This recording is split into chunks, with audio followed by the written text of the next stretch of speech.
Hello, good morning. मैं आप सभी का हमारे इस वीडियो लेक्चर में बहुत बहुत स्वागत करता हूं। जैसा कि आपने मेरे पिछले 2 लेक्चर को अटेंड किया होगा, जिसमें आपने अपने प्री हिस्टोरिक एरा के बारे में समझा होगा, जिसमें आपने पूरा पाषाण काल देखा, मध्य पाषाण काल देखा, नव पाषाण काल देखा, फिर आपने ताम्र युग देखा, कांस्य युग देखा, लौह युग देखा। सो हम इतने पॉइंट को अभी कवर कर चुके हैं दोस्तों। अभी हमारा आज का जो लेक्चर है वो लेक्चर नंबर 3 है। लेकिन इससे पहले मैं आप सभी को बोलना चाहूंगा, हाउ इज द जोश। आप पढ़ने के लिए पूरी एनर्जी तो लगाए हुए हैं ना दोस्तों? क्योंकि जब आप पूरी एनर्जी लगा के पढ़ने बैठते हैं तभी आपका ब्रेन जो है ऑटोमेटिकली 100% एफर्ट करने लग जाता है, जिससे क्या होता है, आप जो भी टॉपिक पढ़ेंगे एक ही बार में आप सभी को याद हो जाएगा दोस्तों। सो मैं इसी उम्मीद के साथ इस लेक्चर की शुरुआत करना चाहता हूं, लेकिन उससे पहले एक और इंपॉर्टेंट बात आप सभी से शेयर करना चाहूंगा कि the secret of getting ahead is getting started. इसका मतलब यह है दोस्तों कि आगे बढ़ने का जो सबसे बड़ा सीक्रेट यही है कि आप स्टार्ट कीजिए। क्योंकि जब आप अपने एग्जाम को क्रैक करना चाहते हो, जब आप अपने सब्जेक्ट्स में कमांड पाना चाहते हो, तो आप ये मत सोचिए सही दिन कि सोमवार आएगा तो मैं स्टार्ट करूंगा, मंगलवार आएगा तो मैं स्टार्ट करूंगा, या नेक्स्ट सैटरडे को मैं स्टार्ट करूंगा। Do not think like this. Okay, आप अगर अभी आपको टाइम मिल रहा है तो आप अभी आप स्टार्ट कीजिए दोस्तों, और अभी से आप पढ़ने की तैयारी कीजिए। जब जागो तब सवेरा, आपने तो सुना ही होगा। So let's continue this lecture without talking anymore. So हमारे लेक्चर का नाम है Indus valley civilization, that mean सिंधु घाटी सभ्यता। सो दोस्तों, सिंधु घाटी सभ्यता आखिर क्यों हमारे लिए इतनी इंपॉर्टेंट है, इस लेक्चर में हम कौन कौन से टॉपिक कवर करने वाले हैं, सबसे पहले आइए हम उसके बारे में जानते हैं। तो देखिए दोस्तों, इस लेक्चर के जितने भी टॉपिक मैं कवर करने से पहले, जैसा कि मैंने आप सभी को टेलीग्राम चैनल पे बोल रखा था कि मैं कुछ क्वेश्चंस आप सभी के सामने लेके आऊंगा जो लास्ट के लेक्चर से हैं, तो सब हम जल्दी जल्दी से उस क्वेश्चन को सॉल्व कर लेते हैं दोस्तों। आई थिंक आप सभी उसके लिए प्रिपेयर होंगे। तो देखिए, हमारा पहला क्वेश्चन है, चूज द करेक्ट ऑप्शन। तो इसमें से आपको सही ऑप्शन चूज करना है दोस्तों।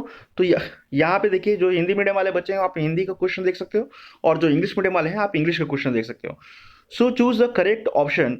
Microlithic were not made in, इसका मतलब जो छोटे छोटे पाषाणों के जो औजार बनाए जाते थे वो इनमें से कौन से एज में नहीं बना था। सो दोस्तों, आई होप कि आप सभी इस वीडियो को पॉज करके इस क्वेश्चन को ट्राई करने की कोशिश करेंगे। सो आपने ये कर चुका होगा दोस्तों, आपका आंसर आप देख चुके होंगे। सो मैं इसका आंसर आप सभी को बताना चाहूंगा कि देखिए, कि इसकी जो शुरुआत हुई थी, जो छोटे पाषाणों का जो उपयोग स्टार्ट हुआ था, वो एक्चुअली मध्य काल से स्टार्ट हो गया था। ओके, यानी कि मध्य पाषाण काल से स्टार्ट हो गया था, जिसको आप मेसोलिथिक एज के नाम से जानते हो। तो इसका आंसर तो ये नहीं होगा। ओके, तो यहाँ पे देखिए, क्वेश्चन ये बोलता है कि छोटे पाषाण किसमें नहीं बनाए गए थे। इसका मतलब यह है दोस्तों कि कौन से काल में नहीं बनाए गए थे। तो ऑब्वियस सी बात है, अगर मध्य पाषाण काल में बनाए गए थे तो उसके बाद तो हमारा नौ पाषाण काल आया था, तो उसमें भी बनाए गए होंगे। ओके, तो इसका आंसर ये भी नहीं होगा। फिर उसके बाद ताम्र युग, तो नौ पाषाण काल के बाद आप ताम्र युग देखते हो। ओके, जिसको आप कॉपर एज के नाम जानते हो या चैल्कोलिथिक एज कहते हो। तो इसका आंसर ये भी नहीं होगा दोस्तों। सो हमारा आंसर कौन सा होगा? ऑब्वियस सी बात है, हमारा आंसर होगा पूरा पाषाण काल। तो देखिए दोस्तों, यहाँ पे बच्चों की क्या गलती हो सकती है मैं आपको बताना चाहूंगा। बच्चे क्या करेंगे दोस्तों, इसमें जैसे ही देखेंगे छोटे पाषाण, उसके बाद तुरंत ही ऑप्शन में टिक लगाएंगे। लेकिन कुछ बच्चे कंफ्यूज भी हो जाएंगे, बोलेंगे ये तो मध्य पाषाण में हुआ था, तो हो सकता है नौ पाषाण में भी हो और चैल्कोलिथिक एज में भी हो। सो हम इसका कौन सा आंसर लगाएंगे? और वो इस बात को नहीं पढ़ेंगे कि यहाँ लिखा है नहीं बनाए गए थे। ओके, सो आपको सबसे पहले क्या करना है, क्वेश्चन को ध्यान से पढ़ना है, तभी आप क्वेश्चन को अटेम्प्ट कर सकते हो। सो इसका आंसर क्या होगा दोस्तों? पूरा पाषाण काल।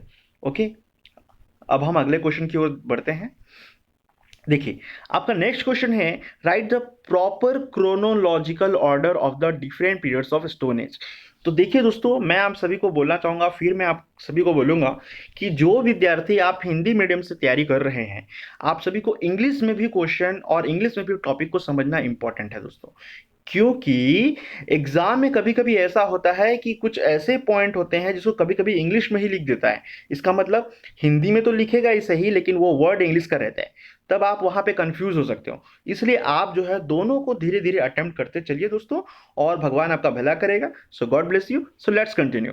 तो यहाँ पे देखिए, हमारा क्वेश्चन है कि पाषाण काल के विभिन्न काल को क्रमानुसार लिखिए। सो आई थिंक आप सभी को इसका आंसर पता होगा, और आप सभी इसका करेक्ट आंसर देंगे दोस्तों। सो देखिए, आप वीडियो को पॉज कीजिए और आंसर बताइए।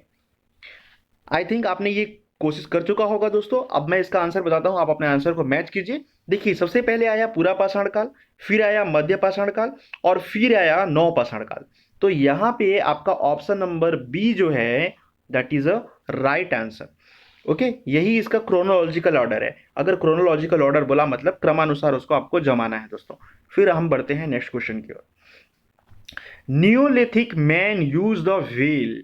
नियोलिथिक मैन मतलब कि इसका मतलब क्या है दोस्तों? इस क्वेश्चन का मतलब कि देखिए यहाँ पे इस क्वेश्चन का मतलब है कि जो नौपाषाण काल में जितने भी लोग आए उन्होंने चक्के का इस्तेमाल किस तरीके से किया, यानी व्हील का यूज किस तरीके से किया। क्या उन्होंने ट्रांसपोर्टेशन यानी यात्रा करने में किया, या एक जगह दूसरी जगह सामान ढोने के लिए किया, इन पॉट मेकिंग क्या उसके लिए किया, या क्या स्पिनिंग के लिए किया, मतलब कि जो कुम्हार होते हैं वो लोग जब मिट्टी का बर्तन बनाते हैं उसके लिए वो पॉट मेकिंग हो गया, और स्पिनिंग के लिए मतलब जो बुनाई का काम करते हैं जैसे कि मैंने आपको लेक्चर में बताया था, क्या उसके लिए उसका यूज हुआ। तो दोस्तों अगर आपको ये क्वेश्चन नहीं बन रहा है तो आप जाके उस लेक्चर को रिवाइज करके देख सकते हैं, थोड़ा फास्ट फॉरवर्ड में चला करके, जिससे आप सभी को क्लियर हो जाएगा इसका आंसर। बाकी मैं इसका आंसर आप सभी को बताऊंगा दोस्तों कि नियोलिथिक एज में यानी कि नौपाषाण काल में ये सभी चीजें हुई थी। लोगों ने जहां ट्रांसपोर्टेशन किया था वहीं पे उन्होंने बर्तन बनाने का भी काम किया, और उन्होंने बुनाई करने का भी ये काम किया था। तो इसका तीनों आंसर करेक्ट है। इसका मतलब हमारा आंसर कौन सा होगा? Possibly in all this process, मतलब कि ये सभी जो प्रोसेस है ये सभी इसके आंसर होंगे। तो option number D is our right answer, यानी इन सभी में। Now we have our next question, in which age the people discover the fire.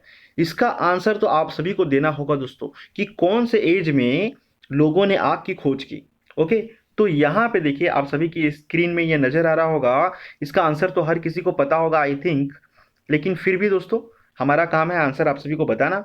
सो आप इसका आंसर बिल्कुल टिक लगाइए और उसके बाद आप अपने आंसर को मेरे आंसर से मैच कीजिए। सो इसका आंसर होगा पैलियोलिथिक एज। ओके, यानी पूरा पाषाण काल में ही लोगों को पता चल गई थी कि what is a fire. Okay, so देखिए दोस्तों यहाँ से ये क्वेश्चन है कुछ, मैं और भी क्वेश्चंस आप सभी को प्रोवाइड कराऊंगा जब हम इसके टेस्ट सीरीज स्टार्ट करेंगे। So now start our today's lecture, Indus valley civilisation. तो आखिरकार इंडस वैली सिविलाइजेशन को हम इंडस वैली सिविलाइजेशन क्यों कहते हैं? आखिरकार सिंधु घाटी सभ्यता को हम सिंधु घाटी सभ्यता क्यों कहते हैं दोस्तों? तो इसके पीछे सबसे इंपॉर्टेंट बात यह है कि इंडस वैली सिविलाइजेशन जो है वो एक्चुअली क्या हुआ, यानी सिंधु घाटी सभ्यता, वो सिंधु नदी जो क्रॉस होती है दोस्तों, वो सिंधु नदी के पास में ही लोग बसे हुए थे। इसी वजह से उसको कहा गया कि ये सिंधु घाटी सभ्यता होगी। तो आइए देखते हैं कि इस लेक्चर में हम कौन कौन से पॉइंट कवर करने वाले हैं।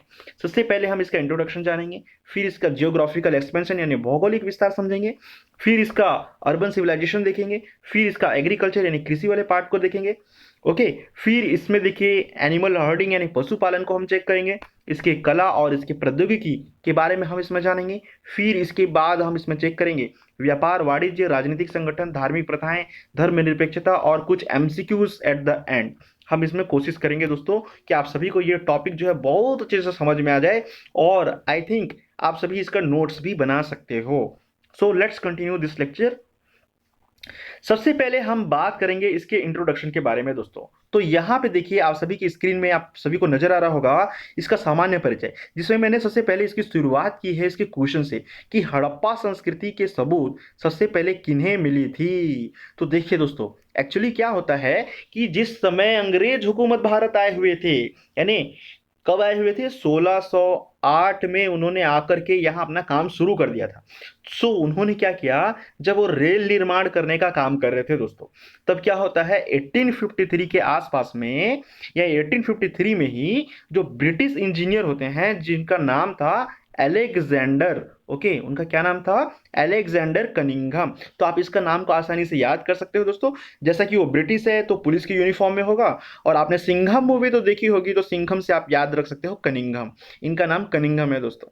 ओके, सो ये एलेक्जेंडर कनिंघम है। ओके, सो यहाँ पे देखिए इन्होंने सबसे पहले ये डिस्कवर किया। एक्चुअली इन्होंने लोगों को नहीं बताया, इनको ये लगा जब ये खुदाई कर रहे थे तो इनको लगा अरे यार ये क्या है, ये पुराने खंडर वंडर के पत्थर यहाँ पड़े हैं, ये इंडिया के लोग भी कमाल हैं, कहीं पे भी इतने सारे ब्रिक्स को रख दिए हैं। उन्होंने ये लॉजिक नहीं लगाया कि हो सकता है कि ये बिफोर द टाइम पीरियड हो। लेकिन दोस्तों आप और हम तो लॉजिक लगा सकते हैं बिल्कुल, और हम लगाएंगे। सो देखिए दोस्तों उन्होंने फिर किसी को नहीं बताया ये बात, तो उन्होंने उस ब्रिक्स का क्या किया, उस ब्रिक्स से उन्होंने रेलवे बना दिया दोस्तों, रेलवे के प्लेटफॉर्म तैयार कर दिए, अपने घरों की छतों को बना रहे थे, अपने घर के लिए बाउंड्री बना रहे थे, अपने घरों का निर्माण कर रहे थे उन्हीं ब्रिक्स से। क्योंकि क्या वो ब्रिक्स पक्की ईंटों से बने थे? बिल्कुल दोस्तों, बिल्कुल वो ईंटें जो हैं वो पक्की थी, यानी बैग्ड ब्रिक्स थे, बर्न ब्रिक्स थे। वो सभी आग में जलाए हुए और धूप में सेके हुए ब्रिक्स थे दोस्तों। काफी अच्छे ब्रिक्स थे, काफी मजबूत थे। आप देखते होंगे या आपने देखा होगा, जो लोग विशेषतः गांव से बिलोंग करते हैं उन लोगों ने देखा होगा, उनके आसपास में जो रेलवे स्टेशन होगा वहां पे क्या होता है दोस्तों, वहां का जो प्लेटफॉर्म बनता था पहले, कितना स्ट्रांग ब्रिक्स से बनता था वो। तो आपने तो देखा ही होगा दोस्तों। सो यहाँ पे देखिए, हम यहाँ पे देखेंगे, नेक्स्ट क्वेश्चन की ओर आगे बढ़ते हैं हम यहाँ पे, कि किन भारतीय पुरातत्वविदों ने हड़प्पा संस्कृति को न केवल भारत में अपितु पूरे विश्व में प्रदर्शित किया। सो देखिए दोस्तों, ये क्वेश्चन काफी इंपॉर्टेंट है कि किस भारतीय ने ऐसा किया था। तो इसका आंसर है आपका कि दयाराम साहनी जी ने 1921 में ये सबसे पहले पता किया। ये पहले भारतीय थे जिन्होंने खुदाई करते समय इस बात की पता की, और ये पुरातत्व व्यक्ति थे। ओके, पुरातत्ववेत्ता थे जिसको आप आर्कियोलॉजिस्ट के नाम से जानते हो, और इन्होंने सबसे पहले पूरी दुनिया को बताया। उसके बाद देखिए दोस्तों, इसके लिए हम एक मैप देखते हैं। ये आपका मैप है दोस्तों उस टाइम पीरियड का, इंडस वैली सिविलाइजेशन के टाइम पीरियड का। आप यहाँ पे चेक कर सकते हो, आप यहाँ पे क्लियरली इस मैप को देख सकते हो दोस्तों। आपकी स्क्रीन में ये साफ साफ नजर आ रहा होगा कि किस तरीके से यहाँ एक मैप जो है शो किया गया है। आप यहाँ पे देख सकते हो, यहीं पे आपको स्क्रीन में ये भी नजर आ रहा होगा दोस्तों कि ये क्या है, आपका हड़प्पा है, राखीगढ़ी है, कालीबंगा है। ओके, फिर इस तरफ आपको मोहनजोदाड़ो दिख रहा होगा दोस्तों। ओके, और यहाँ पे आपको इंडस रिवर दिख रहा होगा, जिसमें कि झेलम है, चिनाब है, रावी है, ब्यास है, सतलुज रिवर है। तो यहाँ पे अलग अलग रिवर यहाँ पे फ्लो हो रहे हैं, आपको यहाँ पे मैप में दिख रहा होगा।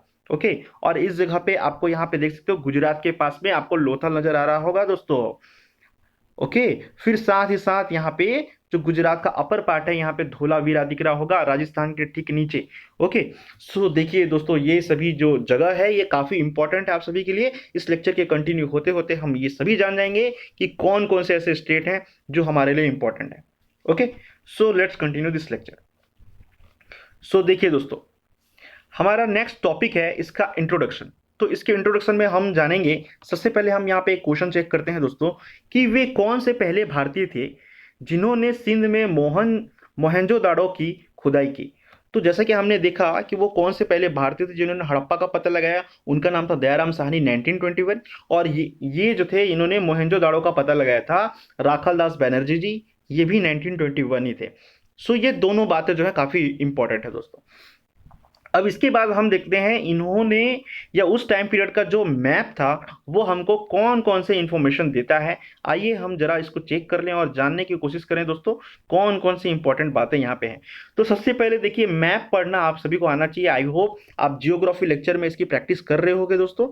सो यहाँ पे देखिए, मैं आप सभी को बताना चाहूंगा कि यहाँ पे देखिए, जो भी आप मैप पढ़ते हो आप रिवर के रेस्पेक्ट में पढ़ा करो। ओके, सो यहाँ पे देखिए, ये जा रही है, एक रिवर फ्लो हो रही है जिसका नाम है इंडस रिवर, यानी सिंधु नदी। अब सिंधु नदी के लेफ्ट में आपको देखने को मिलेगा मोहनजोदाड़ो। ओके, ये मोहनजोदाड़ो आपको देखने को मिलेगा दोस्तों। और जब ये इंडस वैली रिवर यहाँ से आपको ये इस तरीके से आती हुई नजर आती है, तब आप क्या देखते हो, यहाँ पे कई सारे रिवर्स हैं, जैसे सतलज है आपका। ओके, फिर यहाँ से आगे से जाकर के इधर रावी है, फिर इधर चेनाब है, फिर झेलम है, फिर अलग अलग प्रकार की ये रिवर्स आपको स्क्रीन पे नजर आ रही होगी। तो यहाँ पे देखिए दोस्तों, आप सभी को ये भी क्लियर हो रहा होगा कि यहाँ पे हड़प्पा है। और ओके, ये हड़प्पा कहाँ है, लाहौर से ठीक पश्चिम की ओर है। ओके, लाहौर से वेस्ट डायरेक्शन में है। और ये हड़प्पा कहाँ है, ये जो हड़प्पा है दोस्तों, ये रावी रिवर और चिनाब रिवर के बीच में बसी हुई है। ओके, सो इस तरीके के क्वेश्चन आपको देखने को मिल सकते हैं। फिर उसके बाद देखिए, अगर मान लीजिए इसमें क्वेश्चन आता है कि हड़प्पा सतलज रिवर के कौन से डायरेक्शन में है, तब आप बता सकते हो कि हड़प्पा जो है सतलज रिवर के, ये रिवर जो है इस तरीके से फ्लो हो रही है दोस्तों। ये देखिए, इसका डायरेक्शन ये है, तो इसका जो राइट साइड है, ओके, ये कौन सा डायरेक्शन, जिस तरफ ये रिवर फ्लो हो रही है, इधर ईस्ट होता है दोस्तों, इधर वेस्ट होता है, राइट साइड इसका साउथ होता है, और इधर क्या होता है आपका नॉर्थ होता है दोस्तों। ओके, सो हड़प्पा जो है सतलज रिवर के साउथ के डायरेक्शन में है दोस्तों। कौन से डायरेक्शन में है? साउथ के डायरेक्शन में है। ओके, सो यहां पे देखिए हमारा नेक्स्ट पॉइंट है इसमें कालीबंगा। आप यहाँ पे स्क्रीन पे देख सकते हो ये कालीबंगा और बनावली, ये दोनों बहुत इंपॉर्टेंट है दोस्तों। एग्जाम में ये पूछे जाते हैं कि कालीबंगा और बनावली कौन सी जगह पे देखने को मिलता है। तो आप यहाँ पे मैप में ही समझ सकते हो। ये जैसे आप देख सकते हो यहाँ पे इस तरीके से इंडिया बनी हुई है। तो यहाँ पे कौन सी जगह है? तो यहाँ पे दोस्तों राजस्थान है, आप सभी को पता होगा आई थिंक। ओके, सो आप समझ सकते हो ये राजस्थान की बात कर रही है। और राजस्थान है, पंजाब है, और इसी क्षेत्र में आपको हरियाणा भी देखने को मिलता है। जैसे यहाँ पे देखिए आप राखीगढ़ी जो है, राखीगढ़ी कहाँ है दोस्तों? ये हरियाणा में है। ओके, फिर उसके ठीक नीचे यहाँ पे दिल्ली आप सभी को नजर आ रहा होगा स्क्रीन पे। ओके, जो देखिए दोस्तों, अगर मान लीजिए क्वेश्चन पूछता है कि राखीगढ़ी कौन सी नदी के तट पे स्थित है, तो राखीगढ़ी यमुना नदी के तट पे स्थित है। आप आसानी से इसका आंसर बता सकते हो। फिर उसके बाद आप यहाँ पे देख सकते हैं दोस्तों और भी कुछ चीजें हैं। जैसे मान लीजिए यहाँ पे क्वेश्चन पूछता है कि हड़प्पा लाहौर से कौन सी दिशा में है। जैसा कि मैंने आपको बताया कि वेस्ट की तरफ है। हड़प्पा कौन सी नदी के तट पे है? तो ये रावी नदी के तट पे मुख्यतः बसी हुई है। और साथ ही साथ ये कौन से नदियों के बीच में है? तो ये चिनाब और रावी नदियों के बीच में है। एक्चुअली ये नदियां आगे जाकर मिल जाती हैं और मिलने के बाद तैयार करती हैं इंडस रिवर के फॉर्म पे। और इसीलिए इसको बेसिकली माना जाता है कि ये इंडस रिवर की नदियां हैं। ओके, फिर उसके बाद इसमें एक और इंपॉर्टेंट आपको पॉइंट मैं आपको बताना चाहूंगा। एक आपने देख लिया मोहेंजोदाड़ो देख लिया, फिर उसके बाद ये इंडस रिवर देख लिया और यहीं पे इंडस वैली है। और साथ ही साथ यहाँ पे आप देखिए चन्हू दड़ो भी काफी इंपॉर्टेंट है। बालाकोट आपको देखने को मिलेगा जो पाकिस्तान में है आज की डेट में। ओके, और धोलावीरा, तो धोलावीरा भी एक इंपॉर्टेंट जगह है दोस्तों। ये कहाँ पे देखने को मिलता है आपको? धोलावीरा आपको गुजरात के पास में देखने को मिलता है। ओके, फिर उसके बाद देखिए लोथल। लोथल कहाँ पे दिख रहा है आपको? गुजरात में दिख रहा है दोस्तों। सो आप सभी ये सभी नाम को याद रख सकते हो। तो अगर मान लीजिए क्वेश्चन आता है एग्जाम में कि नर्मदा रिवर के कौन से डायरेक्शन में लोथल बसी हुई है, तो आप क्या बताओगे? नर्मदा रिवर के कौन से डायरेक्शन में दोस्तों? ये नर्मदा रिवर इस तरीके से फ्लो हो रही है, इसका मतलब ये इस डायरेक्शन में फ्लो होती है। तो यहाँ पे ये क्या है दोस्तों? आपको पता होगा ये ईस्ट होगा, जिस डायरेक्शन में जाएगा, जिस डायरेक्शन से आ रहा है वो वेस्ट होगा। इसके राइट तरफ हमेशा साउथ होगा और लेफ्ट तरफ इसका हमेशा नॉर्थ होगा दोस्तों। सो नर्मदा रिवर के ये साउथ के डायरेक्शन में लोथल बसी हुई है। ओके, आपको ये मैपिंग समझने में अभी थोड़ी सी प्रॉब्लम हो सकती है दोस्तों, लेकिन आप इसकी चिंता मत कीजिए। मैं आप सभी को किसी दिन मैपिंग समझा दूंगा अच्छे से कि किस तरीके से आप मैपिंग जो है वो बना सकते हो, किस तरीके से आप शो कर सकते हो। तो यहाँ पे देखिए नर्मदा रिवर मतलब कोई भी रिवर जिस डायरेक्शन में फ्लो करेगी दोस्तों आप उसको ईस्ट मान लेना। ओके, और जिस डायरेक्शन से आएगी उसको आप वेस्ट मान लेना। ओके दोस्तों, अब इसके बाद इसका जो राइट का जो डायरेक्शन होगा वो कौन सा डायरेक्शन माना जाएगा? इसका साउथ होगा। और जो लेफ्ट का डायरेक्शन होगा वो कौन सा माना जाएगा? इसका नॉर्थ होगा। ओके, यही तो होता है दोस्तों डायरेक्शन। तो अब यहाँ आप देख लीजिए दोस्तों, ये सभी हमने इसको चेक कर लिया अच्छे से। अब हम अगले पॉइंट की ओर आगे बढ़ते हैं। सो यहाँ देखिए हमारा नेक्स्ट पॉइंट है यहाँ पे भौगोलिक विस्तार। भौगोलिक विस्तार में हम यहाँ पे देखने वाले हैं कि सिंधु घाटी जो सभ्यता है, यानी सिंधु घाटी सभ्यता को आप और कौन सभ्यता के नाम से जानते हो? तो सिंधु घाटी सभ्यता में एक्चुअली ऐसा क्या हुआ दोस्तों? तो देखिए ऐसा है, सबसे पहले तो मैं आप सभी को बताना चाहूंगा दोस्तों कि इतिहास पढ़ना हमारे लिए क्यों इंपॉर्टेंट है। देखिए, जो व्यक्ति इतिहास नहीं जानता, जो व्यक्ति इतिहास नहीं जानता वो उसी पेड़ के समान होता है जिसकी तो जड़ें ही कमजोर होती हैं दोस्तों। इसलिए हिस्ट्री इज वेरी इंपॉर्टेंट। लेकिन कुछ लोग बोलते होंगे कि ये इतिहास का पता कैसे चला होगा?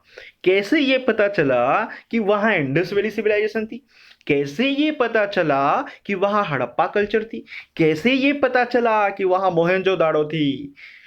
तो देखिए दोस्तों, एक्चुअली क्या है कि आप कभी ये बात तो देखे ही होंगे दोस्तों। आप जब चाय पीते हैं तो क्या कभी आपने ये सोचा कि ये चाय जो है सबसे पहले कहाँ से आया होगा? ये तो चाइना में बनता था भाई, ये इंडिया में इतना कैसे पॉपुलर हो गया? ओके, जबकि इंडिया और चाइना के बीच तो कॉन्फ्लिक्ट लगा रहता है। फिर उसके बाद कभी क्या आपने ये सोचा कि आज के डेट में आप जो न्यूज़पेपर देखते हो, तो पहले जमाने में लोगों को ये न्यूज़ कहाँ से मिलती थी? फिर उन लोगों को कैसे पता चला होगा कि ये एविडेंसेस जो हैं वो कहाँ के हैं? सो देखिए दोस्तों, जैसा कि मैंने आपको बताया कि 1921 में खुदाई हुई थी भाई। 1800 या 1600 या 1500 में खुदाई नहीं हुई थी, 1921 में खुदाई हुई थी दोस्तों। तो 1921 में काफ़ी ज़्यादा मॉडर्न एज आ चुका था, जिसमें लोगों को पता चलने लग गया। और उन्होंने पता कैसे किया दोस्तों, जितने भी बोन्स थे, जो भी बरीड थे, जो भी ज़मीन में दफनाए गए थे, क्योंकि पहले के ज़माने में लोग ज़मीनों में दफनाया करते थे। तो यहाँ पे देखिए दोस्तों, मैंने आप सभी को पहले भी लेक्चर में बताया है और आज फिर मैं बता रहा हूँ, क्योंकि ये काफ़ी इंपॉर्टेंट पॉइंट है। कार्बन 6 और कार्बन 12 जो है वो जानना आपको काफ़ी ज़्यादा इंपॉर्टेंट है दोस्तों। कार्बन 6 जल्दी डिस्ट्रॉय हो जाता है, ये हमारे बोन में मिलती है, हमारे हड्डियों में मिलती है, वो जल्दी खत्म हो जाता है। और कार्बन 12 जो है वो लॉन्ग टाइम तक बना रहता है। ओके, सो इसी वजह से जब पुरातत्वविदों ने यानी आर्कियोलॉजिस्ट ने क्या किया, जब खुदाई की और वहां से जितने भी उनको एविडेंसेस मिले, तो उसको कहा गया आर्कियोलॉजिकल एविडेंसेस के नाम से जाना गया। ओके, और वहां से पुराने जमाने के मतलब कि इंडस वैली सिविलाइजेशन के टाइम के जो दीवालों में खुदी हुई जो लैंग्वेज रहती थी, जिसको आज के ज़माने के जो आर्कियोलॉजिस्ट है उन्होंने उसको क्रैक करने की कोशिश की, उसको पढ़ने की कोशिश की, तो उनको पता चला कि ये पाली लैंग्वेज है भाई।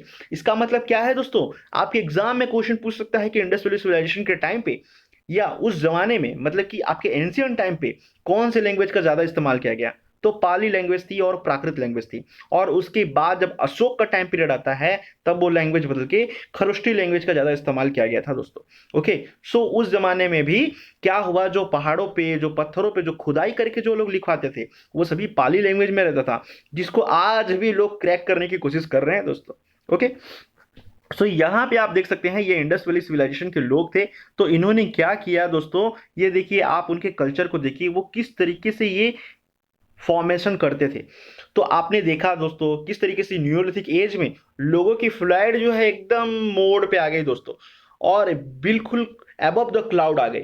ओके, सो इसके वजह से क्या हुआ, लोगों में एक स्थिरता आ गई और लोग जो है अब ज्ञान का उदय हो गया था उनके सामने, और वो जो है अच्छी चीज़ों की डिस्कवरिंग कर रहे थे और वो अच्छे इनोवेटिव थिंकिंग लगा रहे थे दोस्तों। अब उन्होंने ये किस तरीके से स्ट्रक्चर फॉर्म किया होगा, आप खुद इमेजिन कीजिए दोस्तों, कितने ब्रिलियंट रहे होंगे वो लोग।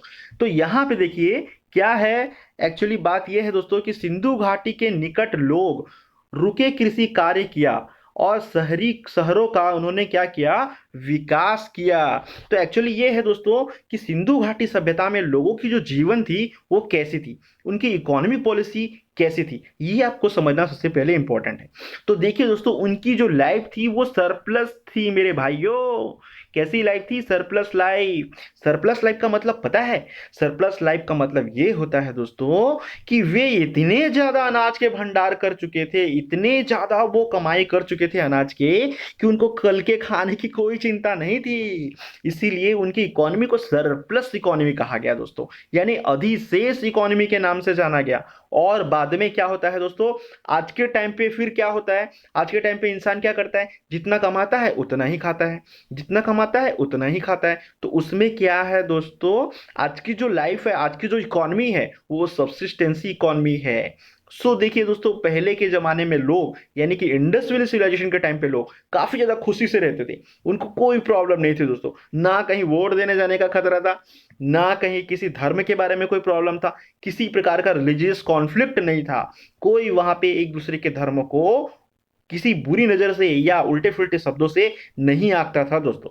सो यहाँ पे देखिए उन्होंने कृषि कार्य किया और कृषि से इतना ज्यादा प्रमोशन किया कि वहां शहरीकरण आ गया, उन्होंने शहरों का निर्माण किया। आप ये खुद देख सकते हैं दोस्तों उन्होंने कैसे ये स्ट्रक्चर फॉर्म किया होगा। ओके, सो यहाँ पे देखिए, इसलिए उस समय की जो सिंधु घाटी सभ्यता थी या उसको हम हड़प्पा सभ्यता भी बोलते हैं। हड़प्पा सभ्यता से मतलब यह है दोस्तों, हड़प्पा नाम का एक शहर था, वहां पे लोग जाके इकट्ठे होने लगे, मतलब लोग जब इकट्ठे हुए तभी शहर का निर्माण हुआ एक्चुअली। और वो शहर इतना अच्छा था, क्या बताऊं मैं दोस्तों आपको, आप थोड़ा इमेजिन कीजिए अगर आप उस जगह पे होते तो आपको कैसा फील होता। Just imagine. ओके, आप एक बार सोचने की कोशिश कीजिए और कुछ इस लेवल तक सोचिए कि जब आप इस वीडियो लेक्चर को देखेंगे और रात को जब सोएंगे तब आपको नींद में आपके सपने में भी वो सभी इंडस वैली सिविलाइजेशन ही नजर आना चाहिए।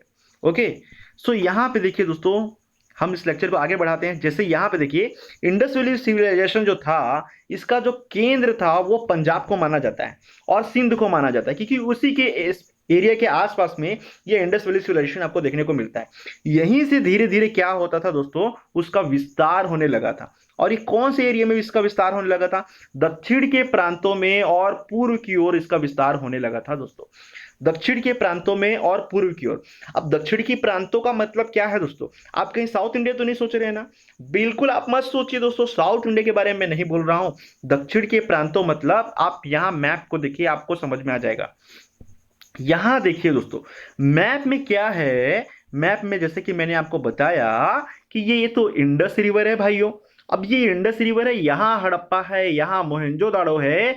तो इसके दक्षिण के प्रांत मतलब ये क्षेत्र, इतने आसपास क्षेत्रों में लोग जाके बसने लगे थे और ईस्टर्न पार्ट की ओर बसने लगे थे। जैसे कि मैंने आपको पिछले मैप में बताया था दोस्तों, ये देखिए हम पिछला मैप ओपन करते हैं, तो यहाँ पिछले मैप में मैंने आपको बताया था ईस्टर्न के पार्ट की ओर वो जाके लोग बसने लगे थे। इसका मतलब क्या है? ये इंडस रिवर है, ओके दोस्तों, और यहाँ हड़प्पा है। इसका ईस्टर्न पार्ट ये हुआ दोस्तों।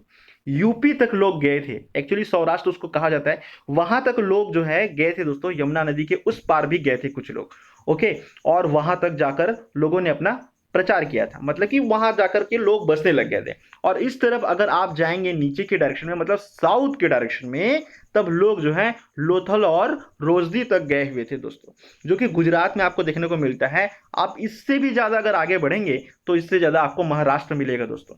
महाराष्ट्र तक आप मान सकते हो कि लोग जाकर के बसने लग गए थे, ओके। सो अब हम इस लेक्चर को कंटिन्यू करते हैं दोस्तों। यहाँ पे देखिए, यहाँ पे कुछ बातें लिखी गई हैं जिसको हमको पढ़ना काफी ज्यादा इंपॉर्टेंट है दोस्तों। So let's read it. कि हड़प्पा और मोहनजोदाड़ो के बीच की जो दूरी है वो 483 किलोमीटर है। कितनी किलोमीटर है? 483, जो कि सिंधु नदी के तट पर स्थित है। जिसमें मोहनजोदाड़ो को हम किस नाम से जानते हैं? मोहनजोदाड़ो को हम प्रेतों का टीला कहते हैं दोस्तों। ये क्वेश्चन आपके सीजीपीएससी में पूछा जा सकता है कि प्रेतों का टीला किसे कहा जाता है, तो मोहनजोदाड़ो को प्रेतों का टीला कहा जाता है। हड़प्पा का मुख्य भाग अर्थात इसका केंद्र जो है वो पंजाब को ही माना जाता था। किसको माना जाता था? पंजाब को। और वही मोहनजोदाड़ो का मुख्य भाग सिंध में स्थित ऐसा माना जाता था, ओके। तो आप यहाँ पे स्क्रीन में देख सकते हो दोस्तों, आपको ये स्क्रीन में साफ नजर आएगा कि यहाँ देखिए आप, जब हम हड़प्पा की बात करते हैं तो ये इंडिया के कौन से पोर्शन में है? ये पंजाब वाले एरिया पे दिखता है, ओके। जब हम यहाँ पे मोहनजोदाड़ो की बात करते हैं तो ये इंडिया के कौन से पोर्शन में है? ये इंडस वाले एरिया पे दिखता है, मतलब सिंध प्रांत की ओर दिखता है। तो इसका सीधा सा मतलब है कि इसने अपना हेडक्वार्टर सिंध को माना, यानी अपना मुख्यालय, अपना केंद्र बिंदु, और हड़प्पा ने अपना केंद्र बिंदु पंजाब को माना, ओके। यही बात मैं आपको इसमें समझाने की कोशिश कर रहा हूं दोस्तों। अब इसके बाद देखिए हम आगे बढ़ते हैं और भी कुछ इंपॉर्टेंट बातें जानते हैं। हम सबसे पहले देखेंगे कि इसके एविडेंसेस कहाँ कहाँ आपको देखने को मिले। तो यहाँ आप गौर से देखिएगा दोस्तों, पहले नंबर मैं हट जाता हूं आपके सामने से, और इसका मतलब यहाँ पे देखिए दोस्तों कौन कौन से आपको इसके एविडेंसेस देखने को मिले। सबसे पहले हम बात करेंगे हड़प्पा की। हड़प्पा कहाँ देखने को मिला? तो इंडस रिवर के पास में, जैसे कि मैंने आपको बताया, ओके। फिर उसके बाद जिसका मुख्य केंद्र कौन सा था? पंजाब था दोस्तों। फिर उसके बाद मोहनजोदाड़ो देखने को मिला। मोहनजोदाड़ो आपको कहाँ देखने को मिला? ये भी इंडस रिवर में, इसका मुख्य केंद्र सिंध था दोस्तों। उसके बाद हम देखेंगे चान्होदाड़ो। चान्होदाड़ो ये कहाँ देखने को मिला? ये भी इंडस रिवर पे, ये आप देख सकते हो दोस्तों, ये चान्होदाड़ो है, ओके। फिर उसके बाद देखिए लोथल हमको देखने को मिला। तो लोथल आप देख सकते हो दोस्तों, इस तरीके से आपको स्क्रीन में नजर आ रहा है। लोथल कहाँ पे है? ये इस तरीके से गुजरात के पास में आपको नजर आ रहा होगा, ओके। गुजरात में यहाँ पे एक वैली है, खंभात वैली, यानी खंभात की खाड़ी आप जिसको कहते हो, आपको पता होगा आई थिंक। फिर उसके बाद सुकाटाको। तो सुकाटाको भी इसी जगह पे है दोस्तों, आप देख सकते हो, ये देख लीजिए आप। तो यहाँ पे आपको सुकटाको नाम की एक जगह है जो गुजरात में स्थित है, आप देख सकते हो, वहां पे भी हमको एविडेंसेस देखने को मिले। फिर उसके बाद देखिए दोस्तों, कालीबंगा में भी आपको कुछ एविडेंसेस देखने को मिले जो कि इस जगह पे हैं। ये कहाँ पे है? ये राजस्थान के पास में है। और राखी गढ़ी भी है दोस्तों वहां पे। राखी गढ़ी भी, इसका कुछ हिस्सा जो है राजस्थान में और कुछ हिस्सा जो है हरियाणा में माना जाता है दोस्तों, यहाँ पे आप देख सकते हो। फिर उसके बाद बनवाली है, ये भी कहाँ पे है? हरियाणा में ही है दोस्तों। तो ये सभी वो जगह है जो एक्चुअली एविडेंसेस हैं, जो आपके एग्जाम में क्वेश्चन में आते हैं दोस्तों, मैथ्स जो कॉलम में पूछे जाते हैं कि हड़प्पा हमको कहाँ देखने को मिलता है, मोहनजोदड़ो कहाँ देखने को मिलेगा, लोथल कहाँ देखने को मिलेगा। या इस पे क्वेश्चन दे सकता है आपको, जैसे आप यूपीएससी के अगर एग्जाम देते हो तो उसमें क्वेश्चन पूछ सकता है कि इनमें से कौन से ऐसे ऐसे स्टेट्स हैं जिनमें लोथल देखने को मिलता है, ओके। तो उसमें 4 ऑप्शन दे देगा, आपको पूछेगा, आपको बताना पड़ेगा। या उसमें बोल सकता है कि which is the correct option, तो उसमें 4 ऑप्शन देगा, उसमें ऐसे मैच द कॉलम करके बता देगा कि लोथल के सामने लिख देगा राजस्थान, और सुकटाको के सामने लिख देगा गुजरात, और कालीबंगा के सामने लिख देगा राजस्थान, सॉरी कालीबंगा के सामने लिख देगा महाराष्ट्र, और राखीगढ़ी के सामने लिख देगा पंजाब। अब आप बताओ कौन सा सही है, तो फिर आप बताओगे सर ये तो गलत है, ये भी गलत है, ये भी गलत है, बस यही सही है। तो आपका यूपीएससी का वो वाला आंसर आपका सही हो जाएगा। लेकिन उसके लिए आपको इसको याद करना पड़ेगा दोस्तों, so make it notes. Okay, अब इसके बाद देखिए, यहां पे देखिए दोस्तों, अर्बन सिविलाइजेशन, शहरीकरण सभ्यता, ये काफी ज्यादा इंपॉर्टेंट है। तो देखिए दोस्तों, एक्चुअली क्या है, मैंने यहाँ पे इमेजेस डालने की कोशिश इसलिए की है दोस्तों, ताकि आप इमेज से उसको याद रख सको। इमेज से अगर आप उसको याद रखोगे तो आपको इसको रट्टा नहीं मारना पड़ेगा। लोग कहते हैं कि इतिहास मतलब तो रट्टा, ऐसा बिल्कुल नहीं है दोस्तों। इतिहास काफी मजेदार सब्जेक्ट होता है, जिसको अगर आप इमेजिन करोगे, अगर आप उस समय होते तो कैसा फील होता, जस्ट इमेजिन, आप उसको फील करने की कोशिश करो, आपको वो नजर आएगा। तो यहाँ पे देखिए एक नगरीय व्यवस्था है, नगरीय व्यवस्था, ये हड़प्पा संस्कृति के बारे में बताया गया है दोस्तों। और यहाँ पे आप देख सकते हैं किस तरीके से यहाँ स्क्वायर शेप में या रेक्टेंगल शेप में यानी आयताकार शेप में यानी आकृति में, और स्क्वायर शेप में यानी वर्गाकार आकृति में आपको कई सारे घर के निर्माण यहाँ पे देखने को मिलेंगे, जिसमें किस तरीके से स्पेसिफिक मैनर पे बनाया गया है दोस्तों। मतलब देखिए किस तरीके से ये डिजाइनिंग किया गया है, बिल्कुल एक के बाद एक के बाद एक के बाद पैटर्न है यहाँ पे दोस्तों, किस तरीके से यहाँ बनाया गया है। और इसके बाद यहाँ बीच में सड़कों का भी निर्माण किया गया है। कितनी अच्छी यहाँ पे व्यवस्था थी दोस्तों, मैं आप सभी को बताना चाहूंगा कि यहाँ पे क्या होता था, एक होता था वेस्टर्न सिटाडाल और एक होता था ईस्टर्न सिटाडाल। इसको मैं आपको आगे आने वाले स्लाइड में बताऊंगा दोस्तों, लेकिन अभी फिलहाल इसको हम कंटिन्यू करते हैं। तो यहाँ पे देखिए एक्चुअली क्या है, ये किस तरीके से यहाँ पे स्ट्रक्चर इसका फॉर्म किया गया है। और मैं आप सभी को इसमें कमाल की बात ये भी बताना चाहूंगा दोस्तों, कि उन्होंने ड्रेनेज सिस्टम काफी अच्छा बनाया था। आपको यहाँ पे बाजू में दिख रहा होगा, ये पूरा शहर है, और पूरे शहर के किनारे किनारे ऐसा ड्रेनेज सिस्टम बनाया गया है। मतलब जब बारिश का पानी आएगा तो वो पानी कैसे बहेगा, तो उसके लिए उन्होंने दीवार के किनारे किनारे कई सारी ऐसी नालियां बनाई थी दोस्तों, और उस नालियों को अंडरग्राउंड रखा था। मतलब बाहर से उसको उन्होंने ढक दिया था, कवर कर दिया था, ताकि उसमें से जो है बाहर से कोई भी चीजें जो है वहां पे ना गिरे, और बाहर के कोई भी इंसान या कोई बच्चे आसपास खेल रहे हैं तो उसमें ना कूद जाएं, जिससे कोई एक्सीडेंट होने का खतरा बने। तो इसीलिए उन्होंने पूरी सावधानी रखी। और दूसरी इंपॉर्टेंट बात, उन्होंने स्वच्छता अभियान उसी टाइम से शुरू कर दिया था दोस्तों। ओके, सो यहाँ पे देखिए ये इसका स्ट्रक्चर हो गया। तो आइए थोड़ा सा इसका रीडिंग भी कर लेते हैं कि यहाँ क्या बताया गया है एक्चुअली। तो ये देखिए ये नगर योजना प्रणाली है। पहली बात तो ये अधिशेष अर्थव्यवस्था है, जैसे कि मैंने आपको बताया कि सरप्लस इकोनॉमी थी वहां की। ओके, उनको कल के खाने की कोई टेंशन नहीं थी। भवन जाल की तरह यहाँ पे फैले हुए थे। ओके, किस तरीके से फैले हुए थे, बिल्कुल जाल की जैसे वहां फैले हुए थे दोस्तों। आप देख सकते हो किस तरीके से यहाँ पे मैंने आपको डायग्राम बताया। और इनकी जितनी भी सड़कें थी वो लंबवत थी, और कर संग्रह उत्कृष्ट था। इसका मतलब क्या है दोस्तों, इनकी जो सड़कें थी वो लंबवत थी। इसका मतलब क्या है, सभी सड़कें जो है दोस्तों, जैसे ये सड़क गई, मान लीजिए ये मेन रोड है इसका। ओके, तो इधर से एक सड़क आएगी, यहाँ पे क्रिएट करेगी 90 डिग्री, इधर से एक सड़क जाएगी, ये यहाँ पे बनाएगी 90 डिग्री, यानी सभी समकोण बनाने का कोशिश करते थे। इधर से फिर एक सड़क आएगी, ये बनाएगी 90 डिग्री, फिर इधर से एक सड़क जाएगी, ये बनाएगी यहाँ पे 90 डिग्री। मतलब यहाँ पे वो बनाएगी नहीं, मतलब वहां पे वो इस तरीके से रखा गया है। मतलब जैसे देख लीजिए, ये मान लीजिए सीधी जगह है, तो बिल्कुल सीधे सीधे, जिससे क्या होता था दोस्तों, उनको आने जाने में कोई प्रॉब्लम नहीं होती थी। जहां से उनको टर्न करना है वहां से वो टर्न कर जाते थे। तो कमाल का उनका ये लॉजिक था दोस्तों, इसलिए मैं आप सभी को भी बोल रहा हूं, जस्ट इमेजिन, आप उसको फील तो कीजिए दोस्तों। ओके, आपको काफी मजा आएगा। फिर उसके बाद यहाँ पे कहा गया है अधिशेष अर्थव्यवस्था, जो कि मैं आपको बता चुका हूं, यानी सरप्लस इकोनॉमी। फिर उसके बाद यहाँ पे कर संग्रह उत्कृष्ट था। इसका मतलब क्या है दोस्तों, देखिए आप सभी को तो पता है, मैंने आपको बताया था कि न्यूलिथिक एज में ही फार्मिंग जो है वो अपनी स्पीड पकड़ना स्टार्ट कर दी थी और चौथे गियर पे आ गई थी। और धीरे धीरे जब इंडस वैली सिविलाइजेशन आता है और उसके बाद जो हड़प्पन कल्चर आता है, तो वहां पे उनका जो है पांचवा गियर लग गया था दोस्तों। और उस पांचवें गियर के अनुसार जो है वो एग्रीकल्चर का काम करते थे। तभी तो उनके इतने सारे भंडार थे, तभी तो उनकी इकोनॉमी जो है वो सरप्लस हो पाई थी दोस्तों। और वो अपने अन्न के भंडारों को भरते जा रहे थे, भरते जा रहे थे, और वो काफी ज्यादा धनवान बनते जा रहे थे, यानी पैसे वाले बनते जा रहे थे दोस्तों। ओके, सो यहाँ पे देखिए, तो उन्होंने क्या किया, उस टाइम पे जो उनका हेड रहता था, उस हेड को, हेड मतलब जो उनका मुखिया रहते थे, उनको वो क्या करते थे, टैक्स पे करते थे। क्या पे करते थे, टैक्स पे।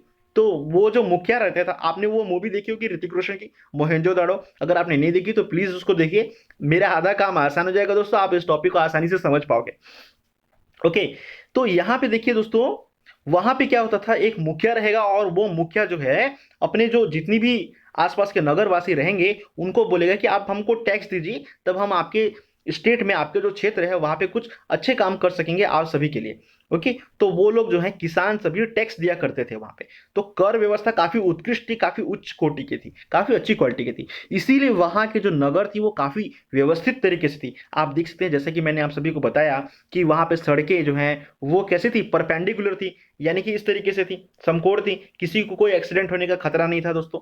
और जो नालियां थी वो सड़कों के नीचे से जाती थी, जितनी भी लोग सड़कों पे चलते थे ना, उसके नीचे जो है नालियां बनी हुई थी और उसके ऊपर में कवर लगा हुआ था, और वहां से गलियां निकली हुई थी। उस गलियों में लोग चलते थे और नीचे नालियां हुआ करती थी, और नाली जो है वो नीचे नीचे, और लोग जो है ऊपर ऊपर चलते थे। किसी को कोई प्रॉब्लम नहीं, कोई पॉल्यूशन नहीं, बिल्कुल साफ सुथरा माहौल। आप खुद इमेजिन कर सकते हो कितना रोचक रहा होगा। बिल्कुल दोस्तों। अब इसके बाद देखिए, मोहनजोदाड़ो के बारे में हम कुछ यहाँ पे इंपॉर्टेंट कलेक्शन लेके आए हैं। यहाँ पे हम जानेंगे ग्रेट बाथ के बारे में। देखिए दोस्तों, ग्रेट बाथ में एक्चुअली क्या होता है, यहाँ पे मैं आप सभी को पहले इसकी रीडिंग लगा देता हूँ ताकि आपको क्लियर हो जाए। तो विशाल स्नानागार जो है, यहाँ बड़े बड़े कुएं हैं जिससे पानी निकाल कर हौज में डाला जाता था। और ये सभी कब होता था, जब धर्म अनुष्ठान होते थे तब वहां पे देखने को मिलता था। एक चीज और है दोस्तों कि मोहनजोदाड़ो की जब खुदाई हो रही थी तब लोगों को क्या क्या चीजें मिली थी, तो ये सभी चीजें मिली थी। आप जो स्क्रीन में अभी आप देख रहे हो, ये सभी चीजें तो मिली ही थी, साथ ही कई सारे हवन कुंड भी उनको मिले थे दोस्तों। क्या मिले थे, हवन कुंड, जिसमें शायद वो किसी विशेष योजना से यज्ञ क्या करते रहे होंगे। तो ये भी देखिए एक हवन कुंड ही कहा जाता था, जिसको इन्होंने नाम दिया है हौज। और इसके पास में ही कहीं आसपास में कुआं एक रहेगा दोस्तों, वहां से लोग पानी निकालेंगे और इसमें भरेंगे। ओके, और जैसे ही कोई उनका पर्व आता था, कोई त्योहार या कोई भी उनका कोई भी परंपरा, जैसे आपका दिवाली आने वाला है, तो वैसे ही उनका भी कोई रहता होगा दोस्तों उस समय के उस जमाने के लोगों का। तो वो लोग जब इंजॉय करते थे, या किसी की शादी हुई या किसी के घर में कोई बच्चे का जन्म हुआ, तो वो सभी इकट्ठे होते थे, गांव वासी जो है, नगरवासी, और वो लोग जाके इकट्ठा होके यहाँ पे स्नान करते थे दोस्तों। और देखिए ये कमाल की बात है, आप ये मत सोचिए कि वो लोग उसी पानी से नहाते थे। तो यहाँ पे वो लोग का सिस्टम क्या था, जो पानी से एक बार के लोग जाके नहाए, वो पानी आउटलेट से बाहर बहाया जाता था, फिर कुएं से पानी निकाल करके फिर से उसमें डाला जाता था, और फिर से लोग जाके उसमें स्नान करते थे। सो उनकी तो सफाई मानना पड़ेगी दोस्तों, माशाअल्लाह थी, वो तो कमाल की थी। ओके, फिर उसके बाद देखिए शहरी सभ्यता उनकी कैसी थी, आप यहाँ पे आसानी से देख सकते हो, आपको एकदम क्लियरली नजर आएगा दोस्तों। मैं आप सभी को सबसे पहले वो कुआं दिखा दूं, तो यहाँ देखिए दोस्तों, यही वो कुआं है जिसमें से पानी निकाल के ये लोग जाके नहाया करते थे। ओके, फिर उसके बाद देखिए ये आपका ग्रेट बात का एग्जाम्पल यहाँ पे बताया गया है। तो आर्ट एंड कल्चर में इससे रिलेटेड कुछ क्वेश्चन आते हैं। इसमें क्वेश्चन आपको देखने को मिलेगा, आप पहले इसको समझ लीजिए। ये जो ग्रेट बात है, ये इस तरीके से स्नानागार है, ये स्विमिंग पूल समझ लीजिए आप। ये पहले जमाने में, यानी कि इंडस वैली सिविलाइजेशन में, पहले जमाना बोल रहा हूँ मतलब इंडस वैली सिविलाइजेशन, तो उस टाइम पे और हड़प्पा में और मोहनजोदाड़ो में जितने भी घरों को बनाया गया था, उनकी खुद की एक स्विमिंग पूल रहा करती थी उनके घर में, मतलब एक बाथरूम रहता था, और उसका वाटर जो है आउटलेट होता था। जैसे कि मैंने आपको बताया कि उसका वाटर किधर से जाता था, ये देखिए आप यहाँ पे जो गलियां नजर आ रही हैं, तंग गलियां, तो इसमें से ये जो आपको रोड नजर आ रहा है, ये क्या है दोस्तों, ईंटों से कवर किया गया है। उसके नीचे जो है कई सारी नालियां निकली होंगी, और वो नालियों से जो है सभी घरों का वाटर जो है जाता था और वो बाहर निकल जाता था। इसीलिए तो दोस्तों क्या हुआ, सभी घरों की जो सड़कें थी, अब जैसे यहाँ पे देखिए आप इसको आसानी से समझोगे। जैसे यहाँ देखिए ये जो स्ट्रक्चर दिख रहा है आपको, सभी घरों को यहाँ रेक्टेंगल बनाया गया है, मतलब कि आयताकार आकृति में। और यहाँ पे जो सड़कें बनाई गई होंगी वो इस तरीके से हर जगह से इस तरीके से आया होगा, ये इस तरीके से। ओके दोस्तों, तभी तो उनके घरों का पानी वहां जाएगा, उस गटर में जाएगा, और अंडरग्राउंड ही वो बाहर निकल जाएगा उनके एरिया से बाहर। तो सोचिए कितनी कमाल की उनकी इंजीनियरिंग थी, कितनी कमाल की उनकी ज्ञान थी। अब यहाँ पे देखिए ये आपका ग्रेट बात है जिसको आप कहते हो स्नानागार। तो यहाँ पे देखिए कि यहाँ सीढ़ियों से लोग उतरते थे, चारों तरफ लोग इस तरीके से बैठा करते थे जब भी कोई त्योहार आता था, और उसके बाद यहाँ उतर के वो स्नान किया करते थे। और खास करके सबसे पहले स्नान करने का अधिकारी जो है उस क्षेत्र के जो किंग रहते थे, मतलब उस क्षेत्र के पहले जमाने में, उस टाइम पे तो राजा नहीं आए थे, लेकिन उस उनके जो हेड रहते थे, उनके जो मुखिया रहते थे, उनके परिवार के लोग को सबसे पहले यहाँ अधिकार दिया गया कि वो लोग सबसे पहले वहां उतरेंगे और वहां स्नान करेंगे। ओके, फिर बाद में उसके नीचे वाले पोस्ट के लोग जाएंगे। लेकिन दोस्तों यहाँ पे कुछ और बातें हैं जो मैं आपको बताना चाहूंगा कि देखिए वहां पे जो घरों का निर्माण किया गया था, कुछ घरें तो ऐसी थी दोस्तों जो कि ऊंचाई में बनाई जाती थी। वो जो ऊंचाई में बनाए जाने वाले घर थे, वो सभी कौन से घर थे? तो उन घरों को क्या कहा जाता था दोस्तों? उन घरों को वेस्टर्न सिटाडेल कहा जाता था। और वे घरें जो हैं वो किसकी रहती थी? वे राजाओं की रहती थी। मतलब राजाओं मतलब उस क्षेत्र के मुखिया की रहती थी। और जो ईस्टर्न सिटाडेल था, मतलब नीचे की ओर जो घर बनाए, मतलब घर जो बनता था दोस्तों उनका ऐसे स्लोप में बनता था ऐसे, तभी तो पानी आउटलेट बाहर आएगा, वरना कैसे रहेगा दोस्तों? इसलिए माफ कीजिएगा दोस्तों, उनका ड्रेनेज सिस्टम काफी अच्छा था। तो यहाँ पे जिनका घर बन गया वो सभी उनके एरिया के मुखिया, और यहाँ पे जिनका घर बन रहा है वो उनके एरिया के किसान या जितने भी लेबर लोग थे वो लोग रहते थे वहां पे। ओके, आई थिंक आपको क्लियर हो गया होगा। अब इसके बाद देखिए दोस्तों, हम जानेंगे इसमें कालीबंगा के बारे में। कालीबंगा के बारे में कुछ और एविडेंसेस मिली थी। जैसे कालीबंगा नगर के दक्षिण भाग में ईंटों का एक चबूतरा मिला था। अब ये चबूतरा क्या होता है, जो लोग विलेजेस से बिलोंग करते हैं उनको पता होगा दोस्तों, और जो शहर से हैं कोई टेंशन नहीं है, मैं आप सभी को समझा रहा हूँ। देखिए क्या होता था, सीमेंट का और ऐसे बनाया जाता है इस तरीके से आकृति में, जिसमें क्या होता है, लोग एक पंडाल के रूप में यहाँ पे इकट्ठे होते हैं, बैठते हैं। जैसे आप लोग जानते होंगे इसके बारे में, चबूतरा जो है स्टेज के समान होता है, समझ लीजिए। आपके यहाँ गणेश चतुर्थी का उत्सव मनाया जाता होगा तो वहाँ आप लोग एक स्टेज बनाते होंगे, वही स्टेज एक पंडाल था। तो उस जमाने के लोग जो है उसको ब्रिक से बनाया करते थे। ओके, तो उस जमाने में ये ब्रिक्स के कुछ स्टेजेस वहां पे देखने को मिले हैं, यानी कि कुछ पंडाल देखने को मिले हैं दोस्तों। और हड़प्पा संस्कृति हो या मेसोपोटामिया कल्चर हो, केवल वो लोग जो है बर्न ब्रिक्स यूज करते थे दोस्तों, यानी कि अच्छे से पके हुए ईंटों का ही इस्तेमाल किया करते थे। साथ ही यह ऐसी ईंटें थी जो धूप में सुखाई गई थी और आग में तपाई गई थी, जैसे कि मैंने आप सभी को बताया है दोस्तों। सो यहाँ पे आपने देख लिया इसको। फिर इसके बाद देखिए हम बात करते हैं इसके शहरीकरण सभ्यता की। शहरीकरण सभ्यता में यहाँ पे सबसे पहले मैंने आपको ड्रेनेज सिस्टम के बारे में बताया, और ड्रेनेज सिस्टम के साथ साथ मैंने आपको बताया कि यहाँ पे क्या है दोस्तों, कॉरिडोर है और बाथरूम है। ओके, तो यहाँ पे कई सारे कॉरिडोर हैं उनके, और कई सारे क्या हैं, बाथरूम आपको देखने को मिलेगा। आप यहाँ पे देख सकते हो। तो उनके प्रांगण थे और कई सारे स्नानागार थे, और उनकी ड्रेनेज सिस्टम जो है वो अद्भुत थी दोस्तों, अद्भुत।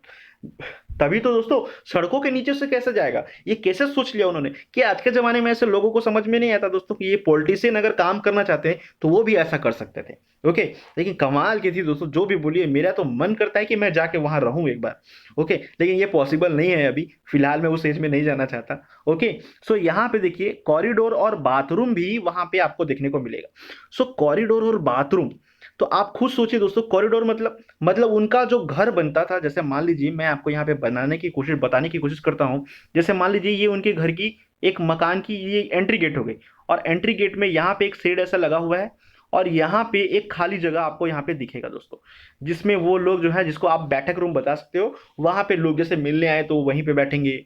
ओके, उनको जैसे कोई भी काम करना है, बाहर से कुछ लोग आ रहे हैं, इकट्ठे हो रहे हैं, मीटिंग बैठ रहे हैं, तो बाहर बाहर में बैठेंगे, तो उनका एक अच्छा खासा कॉरिडोर रहता था, बरामदा रहता था। ओके, साथ ही उनका क्या था, स्नानागार था, सभी के घरों में बाथरूम था दोस्तों। कमाल की बात है कि नहीं? अब इसके बाद देखिए, कालीबंगा के घरों में तो अपने अपने कुएं भी थे। उनके खुद के कुएं थे दोस्तों, जिसमें से पानी निकालते थे, उस स्विमिंग पूल में डालते थे और वो लोग नहाते थे बड़े मजे से। सोचिए कितना मजा आता रहा होगा। और अंडरग्राउंड ड्रेनेज सिस्टम था, जैसे मैंने बताया। तो सड़कों और मोरियों की अवशेष बनावली में भी मिले। मतलब बनावली एक जगह है, जैसे कि मैंने आपको मैप में बताया था दोस्तों, हड़प्पा से कौन से डायरेक्शन में, नॉर्थ के डायरेक्शन में थी दोस्तों। कौन से डायरेक्शन में, नॉर्थ के तरफ थी। तो वहां पे बनावली में भी कुछ भी बहुत सारी चीजें जो है हमको देखने को मिलती हैं। जैसे वहां की सड़कें काफी ज्यादा पॉपुलर थी, वो काफी यूनिक थी, काफी विलक्षण थी। ओके, शायद कांस्य युग जो है, यानी ब्रॉन्ज एज जो है, उसकी दूसरी किसी भी सभ्यता ने, मतलब कांस्य युग में आने वाली जितनी भी सभ्यताएं थी, वो हड़प्पा सभ्यता, मोहनजोदाड़ो को छोड़ करके दूसरी कोई भी सभ्यता शायद इतनी सफाई नहीं करता रहा होगा जितना कि ये हड़प्पा में देखने को मिला। कमाल की बात है दोस्तों, मैं तो बहुत खुश हुआ दोस्तों, और शायद मुकेम्बो भी खुश हुआ होगा, और आपको भी खुश रहना चाहिए दोस्तों, तभी आप अपना दिमाग ला के पढ़ सकते हो। ओके, सो देखिए उनकी एग्रीकल्चर कैसी थी। उनकी एग्रीकल्चर देखिए, आज की डेट में जहां पे इंडस वैली सिविलाइजेशन जहां पे स्टैब्लिश हुआ था, आज के डेट में कहां पे है दोस्तों? वो पाकिस्तान में है। Okay okay. तो वहां पे देखिए आज के डेट में 15 सेंटीमीटर तक की ही बारिश होती है, बारिश ही नहीं हो रही है भाई। अब आप बोलोगे सर बारिश क्यों नहीं हो रही है वहां पे? अगर मान लीजिए एग्जाम में क्वेश्चन आ गया, अगर मेंस के आपके एग्जाम में क्वेश्चन आ गया, जहां इंडस वैली सिविलाइजेशन में एक समय खेती पीक पे थी, काफी ज्यादा हुआ करती थी, लेकिन आज के जमाने में वहां पे खेती ही नहीं होती, वहां पे बिल्कुल सूखा नजर आता है, वहां पे बारिश ही 15 सेंटीमीटर हो रही है। इसके पीछे क्या कारण नजर आते हैं आपको, जरा बताइएगा। तो इसके पीछे कारण यही है दोस्तों कि एक्चुअली वहां के आसपास के लोगों ने क्या किया, पहले तो पेड़ों को काट दिया, बोले हमको खेती करना है भाई। लेकिन उनको कौन समझाए खेती करने के लिए बारिश की जरूरत पड़ती है, और बारिश का पानी ही नहीं गिरेगा दोस्तों।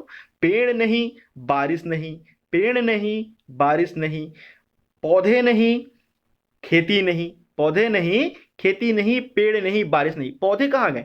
तो पौधों को उन्होंने क्या किया, मवेशियों को छोड़ दिया, अपने जानवरों को बोल दिया, भेड़ बकरियों को, जाओ रे भाई वहां देखो इंडस वैली के पास में कई सारी घासें हैं, तुम लोग जाओ, तुम लोग खाओ आराम से, मैं यहाँ लेटता हूँ। जो चराने जाता था वो बोलता था मैं यहाँ लेट रहा हूँ, और तुम लोग जाओ और खा के आओ, बिल्कुल। और वो लोग जाते थे, अंधाधुंध तरीके से पूरे पौधे को सफाचट कर दिए। और इसी वजह से दोस्तों वहां पे ना पौधे थे, ना पेड़ थे, और ना पेड़ थे और ना पौधे थे, इसलिए बारिश भी नहीं थी, और आज भी नहीं है दोस्तों, वहां गायब हो गई। ये बात एक दुखद है दोस्तों कि हम अपने पेड़ों की कटाई कर देते हैं। गवर्नमेंट ने भी कई बार, जितनी भी गवर्नमेंट आती है वो सभी बोलते हैं दोस्तों कि अगर आप एक पेड़ काटते हो तो 10 पेड़ लगा दो भाई, क्या दिक्कत है, क्योंकि पेड़ रहेंगे तभी आप बच पाओगे। ओके। सो यहाँ पे देखिए, हम आगे बढ़ते हैं दोस्तों कि मैंने आपको ये क्लियर कर दिया होगा, आई थिंक आपको ये समझ में आ गया होगा। और लकड़ियों का यूज वो पेड़ काट के घर बनाने के लिए और ईंधन के लिए करते थे, जिसके वजह से वहां के जंगल खत्म, पानी गिरना बंद हो गया, और वहां आज बिल्कुल बारिश नहीं होती। लेकिन पहले बहुत हुआ करती थी दोस्तों, और पहले जो एग्रीकल्चर सिस्टम था एकदम हाई लेवल पे था। अब जैसे मैं आपको अभी उसके उस टाइम के आपको मैं खेत दिखाना चाहूंगा, तो यहाँ पे आप देखिए दोस्तों, ये उनका एग्रीकल्चर सिस्टम था इस तरीके से। आप यहाँ पे देख सकते हो, आपको स्क्रीन में साफ नजर आ रहा होगा, ये उनके एग्रीकल्चर के ये सिस्टम था, किस तरीके से उन्होंने ये क्षेत्रों को निर्माण किया है, कैसे उन्होंने इन क्षेत्रों को बनाया है। तो एक्चुअली क्या होता था ना दोस्तों कि वे सभी लोग जो हैं नदियों के पास में रहते थे। अब नदियों के पास में रहते थे मतलब क्या था, जैसे देखिए कि मिस्र जो एक जगह है, इजिप्ट, आपने सुना ही होगा, इजिप्ट, इजिप्ट के बारे में आप जानते होंगे। तो वहाँ के मम्मीज जो हैं काफी पॉपुलर है। तो वहां पे देखिए दोस्तों, इजिप्ट में क्या हुआ, जो नील नदी बहती है, नील नदी से निकलने वाली जितनी भी वाटर थी, जो एक्स्ट्रा वाटर थी बारिश के दिनों में, वो क्या होती थी, मिस्र में एंटर कर जाते थे, जिसकी वजह से वहां बाढ़ आ जाता था। और जब बाढ़ का पानी जाता था तो वहां के किसान भागे भागे जाते थे और बोलते थे चलो रे खेती करेंगे, पानी भग गया, चलो हम अनाज बोएंगे और फसल उगाएंगे और इसके मजे लेंगे, काफी ज्यादा अनाज उत्पन्न करेंगे। सो उसी को जब देखा, इंडस वैली सिविलाइजेशन के लोगों ने बोला यार ये तुम कैसे खेती करते हो, हम भी करेंगे बिल्कुल। हमने भी यही कोशिश की दोस्तों, और इंडस वैली सिविलाइजेशन के लोग भी बोले कि काश हमारे यहाँ भी ऐसा होता। तो उस टाइम पे इंडस में, यानी सिंधु रिवर पे और भी कई सारी नदियां थी, आप देख सकते हो, हड़प्पा के आसपास देख सकते हो, रावी है, झेलम है, चिनाब है, सतलज है, इतनी सारी नदियां हैं दोस्तों। आप अलग अलग जगह कहीं पे भी देख सकते हो, वहां पे कितनी सारी नदियां हैं। राखी गढ़ी में से, राखी गढ़ी के बाजू से ही यमुना नदी पार होती है दोस्तों। कई सारी नदियां हमको देखने को मिलती हैं। तो वहां पे बाढ़ आया करता था, जब बाढ़ आता था तो लोग बोलते थे बाढ़ तो आ गया, अब ये जाएगा कब? तो चूंकि वो सिटीज ऐसे बसी हुई थी दोस्तों, ऐसे ढाल ढाल तरीके से ऐसे बसी हुई थी, तो पानी गिरता था, पानी भरता था और पानी चला जाता था। तो कितना आसान होता था दोस्तों उनको। अब जैसे ही पानी भागता था वो लोग दौड़े दौड़े जाते थे दोस्तों, और बोलते चलो खेती करो, चलो खेती करो, चलो फसलों को उगाओ, चलो सीड को बो, चलो ग्रेन्स को यहाँ पे उगाओ। ओके। तो ये इनका पहला मोटिव था दोस्तों। और उसके बाद जो है नेक्स्ट अप्रैल मंथ, नेक्स्ट बारिश आने से पहले जो है अप्रैल में वो अपनी गेहूं की जितनी भी बरली यानी गेहूं और जौ जो है जितने भी उगाते थे, सबको काट लेते थे और उसका मजा लेते थे दोस्तों भरपूर। और उनकी इकोनॉमी सरप्लस होती थी, क्योंकि वहां की जो मिट्टी है वो क्या हो जाती थी, पूरी तरीके से जलोढ़ मिट्टी से भर जाती थी, एलुवियल सॉइल से भर जाती थी। अब ये जलोढ़ मिट्टी क्या होता है, आपने इसको जियोग्राफी में पढ़ा ही होगा दोस्तों। क्या होता है, जब नदियां ऐसे बह के जाती हैं किसी क्षेत्रों में, तो वो क्या करते करते आती हैं, वो इरप्शन करते करते आती हैं। अपर्दन की क्रिया वो क्या होती है दोस्तों, इसके आसपास में जो मिट्टी की चट्टानें होती हैं उसमें वो घिसाव करती हैं, और घिसाव करने की वजह से वहां की मिट्टियां जाके निचले स्तर पे इकट्ठी हो जाती हैं। तो वो मिट्टी क्या होती है, काफी ज्यादा उपजाऊ होती है दोस्तों, और वो फसल उगाने में काफी ज्यादा काम आती है, यानी क्रॉप प्रोडक्शन वहां काफी अच्छा हो सकता है। ओके, तो उस सॉइल को आप एलुवियल सॉइल के नाम से जानते हो, जिसको आप लोग जलोढ़ मिट्टी भी कहते हो दोस्तों। सो काफी उपजाऊ होती है वो। तो यहाँ पे सेम सिस्टम होता था, जब वहां पे बाढ़ का पानी बहता था तो जलोढ़ मिट्टियां भी बहती थी, दूर दराज से मिट्टियां आती थी, वहां पे फैल जाती थी ग्राउंड में, और वहां की मिट्टी जो है उपजाऊ हो जाती थी। फसलें डालते थे, छिड़कते थे, और फसल उग जाती थी। कमाल की बात है ना दोस्तों। सो देखिए कितना इंटरेस्टिंग रहा होगा उनकी खेती और उनकी जीवन। धन्य हो प्रभु। तो उसके बाद देखिए दोस्तों, हमने ये सभी कवर कर लिया, ये सभी बातें मैंने आपको बता चुका। फिर अब यहाँ पे देखिए कुछ लोग तो इतनी ज्यादा खेती करते थे दोस्तों, उनके घर के लोग, अब मान लीजिए किसी एक फैमिली में, दूसरी और इंपॉर्टेंट बात मैं आपको बताना चाहूंगा, उनके बीच कभी भी धार्मिक लड़ाई नहीं हुई दोस्तों। धर्मों का कोई फेरा नहीं था उनके पास। और वहां पे जो उनकी जो जातियां थी वो कैसे निर्धारित थी, वो वर्ण व्यवस्था जो थी वो कुछ इंपॉर्टेंट बातों पे निर्धारित थी दोस्तों। मैं आप सभी को बताना चाहूंगा उसके बारे में जो कि ऋग्वैदिक पीरियड में आते आते और वो काफी स्ट्रांग हो गई दोस्तों, माफ कीजिएगा। तो वहां पे क्या होता है दोस्तों, देखिए कि इंडस वैली सिविलाइजेशन में जितने भी कल्चर प्रोड्यूस हुई, जैसे आज के डेट में क्या होता है, शर्मा का बेटा शर्मा, वर्मा का बेटा वर्मा ही होता है। क्या कभी ऐसे हुआ है कि शर्मा का बेटा शर्मा बन गया और वर्मा का शर्मा का बेटा वर्मा बन गया और वर्मा का बेटा शर्मा बन गया? ऐसा तो नहीं हुआ है दोस्तों। आज की डेट में आपने ऐसा तो नहीं सुना होगा। लेकिन उस जमाने में क्या होता था, जो वर्ण व्यवस्था थी वो एक्चुअली चार भागों में कैटेगराइज की गई थी। एक क्षत्रिय, एक ब्राह्मण, एक वैश्य और एक शूद्र। अब ये क्षत्रिय कौन था, जिसको लड़ना आता था वो क्षत्रिय था। ओके, जिसको ज्ञान देना आता था वो ब्राह्मण था, जिसको व्यापार करने आता था वो वैश्य था, और जो इन तीनों की सेवा करते थे वो शूद्र थे। तो शूद्रों में कोई विकास नहीं हुआ, लेकिन इन तीनों में, क्षत्रियों में, ब्राह्मणों में और वैश्यों में, ये इंटरचेंजिंग करते रहते थे दोस्तों। क्या हुआ, जैसे मैं आपको थोड़े आगे के टाइम पीरियड से मैं कंपेयर करके बताना चाहूंगा। जैसे आप गौतम बुद्ध के बारे में जानते ही होंगे, उनका नाम क्या था, उनका नाम सिद्धार्थ था दोस्तों, और वो किसी महान प्रतापी राजा के बेटे थे। तो वहां क्या हुआ दोस्तों, उन्होंने क्या किया, अपनी राजगद्दी छोड़ी, अपनी क्षत्रियता के क्वालिटी को त्याग दिया, और उन्होंने ब्राह्मणत्व को अपनाया। ब्राह्मण किसी जाति विशेष को नहीं कहा गया था दोस्तों उस समय। ब्राह्मण का तात्पर्य यही था कि जो लोग ज्ञान की बातें करते हैं, जो लोग ज्ञान का प्रसार करते हैं, वही ब्राह्मण बनेंगे। और वैसा ही हुआ करता था। तो जैसे गौतम बुद्ध ने ज्ञान को अपनाया और लोगों को ज्ञान दिया करते थे, इसलिए उनको ब्राह्मण की उपाधि मिल गई। ओके, सो देखिए दोस्तों, इन सभी के बारे में हम डिस्कस करेंगे, लेकिन और ज्यादा डिस्कस करेंगे। लेकिन आप वैदिक एज को तो आने दीजिए दोस्तों, काफी मजा आने वाला है हमको। ओके, तो यहां पे देखिए, किसान जब ज्यादा उपजाऊ कर लेते थे, ज्यादा फसलें उगा लेते थे, तो क्या करते थे, अपने परिवार के लोग को दिए, ले बेटा तू इतने बोरी ले ले, ले बेटी तू इतने बोरी ले ले। अब वो अपनी पत्नी को भी देते थे, उसमें से पार्टनरशिप, लेकिन अब फिर भी बच जाता था एक्स्ट्रा, क्योंकि उनकी इकोनॉमी तो सरप्लस थी ना भाई। अब वो क्या करते थे, जो लोग वहां खेती करने नहीं जाते थे, कौन लोग नहीं जाते थे, तो बहुत सारे लोग थे भाइयों। जैसे कि शिल्पीकार थे, यानी कि जो डिजाइन बनाने वाले थे, जो मूर्ति बनाने वाले थे, कुछ व्यापारी बंधु थे, वो लोग नहीं जाते थे, और कुछ और लोग थे जैसे कि शूद्र प्रजाति के लोग, जैसे कि मैंने बताया, वो भी खेती नहीं करते थे। तो यहां ये लोग क्या करते थे, उनको वितरण करते थे, उनकी मदद करते थे। लेकिन दोस्तों, वहां की इकोनॉमी कैसी थी, वहां की कोई, क्या उस टाइम पे रुपया चलता था, क्या 2000 का नोट चलता था, क्या 500 का नोट चलता था? बिल्कुल नहीं दोस्तों, उस टाइम पे ऐसा कुछ नहीं आया हुआ था। तो उस टाइम पे क्या था दोस्तों, देखिए उस टाइम पे ऐसा होता था सिस्टम कि लोग जो है बार्टर सिस्टम को फॉलो करते थे दोस्तों। कौन से सिस्टम को? Barter system. अब ये बार्टर सिस्टम क्या होता था दोस्तों? बार्टर सिस्टम का मतलब ये है, अगर मान लीजिए आपको 1 किलो आलू खरीदनी है, तो आप क्या करोगे, 1 किलो वो प्याज लेके जाएगा और बोलेगा, ले भाई साहब ये 1 किलो प्याज रख लो और 1 किलो आलू मुझे दे दो। तो अगर मान लीजिए यहाँ पे दो लोग हैं, मैं आपको बताना चाहूंगा दोस्तों, जैसे मान लीजिए कि यहाँ पे एक भाई साहब हैं, ये एक दुकानदार है, इनका नाम क्या है? चुन्नू। और एक और भाई साहब हैं, ये भी एक दुकानदार है, इनका नाम क्या है? मुन्नू। अब ये चुन्नू भाई साहब के पास में, इनके हाथों में क्या है? मान लीजिए 1 किलो या एक ऐसे नारियल है इनके पास, और इनके पास क्या है? मान लीजिए इनके पास कई सारे आलू है। ओके। अब ये मुन्नू भाई साहब को इसको बेचना है मार्केट में, तब ये चुन्नू भाई साहब के पास जाएंगे और इनको बोलेंगे कि देखो भाई चुन्नू, तुम हमारे आलू को खरीद लो। ओके। तो ये मुन्नू, जो चुन्नू भाई साहब होंगे, मुन्नू को बोलेंगे, ये मुन्नू है, मैं यहाँ लिख देता हूँ, और ये चुन्नू है। ओके।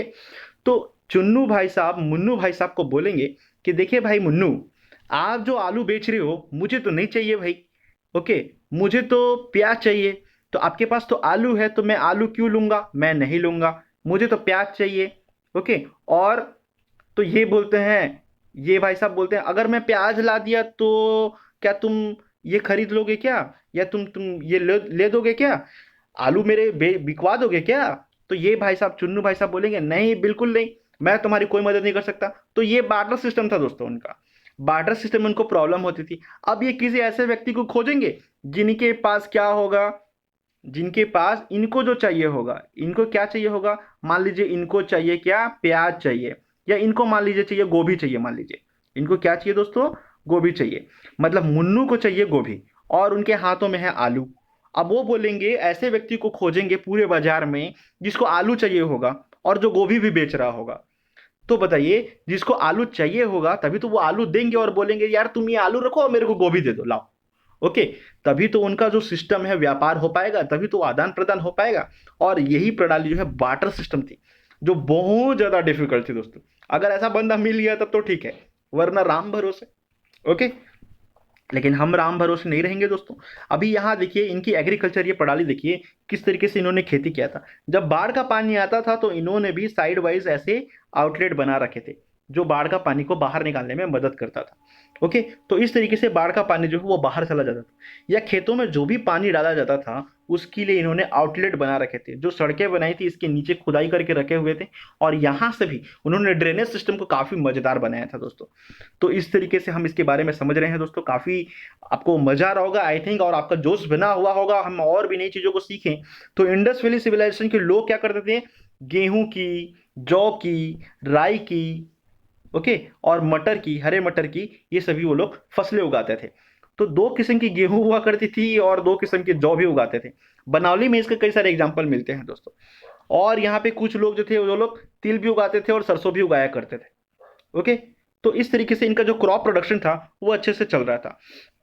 फिर यहाँ पे लोथल थोड़ी सी अलग थी दोस्तों। लोथल में क्या था, जो 1800 सेंचुरी के आसपास में, सॉरी 1800 सेंचुरी नहीं दोस्तों, 1800 बीसी में, बैकवर्ड सेंचुरी में उनको देखने को मिला कि वहां पे राइस का प्रोडक्शन काफी अच्छा होता था। अब ये राइस का प्रोडक्शन होने की वजह से मोहनजोदाड़ो में, मोहनजोदाड़ो और हड़प्पा में, ओके, और शायद कालीबंगा में भी अनाज के बड़े बड़े कोठार बनाए गए। कोठार मतलब क्या? Store room.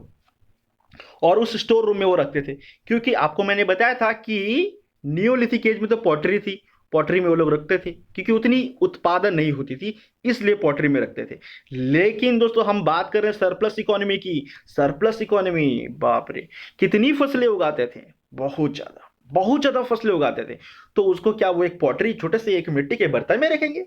पॉसिबल तो नहीं है दोस्तों। तो इसलिए वो लोग क्या करते थे, एक कमरा ही बना दो, एक बड़ा कमरा ही बना दो। कमरे से चलेगा क्या? नहीं नहीं नहीं नहीं, हम घर ही बनाएंगे। तो एक मकान ही उन्होंने बना देता था।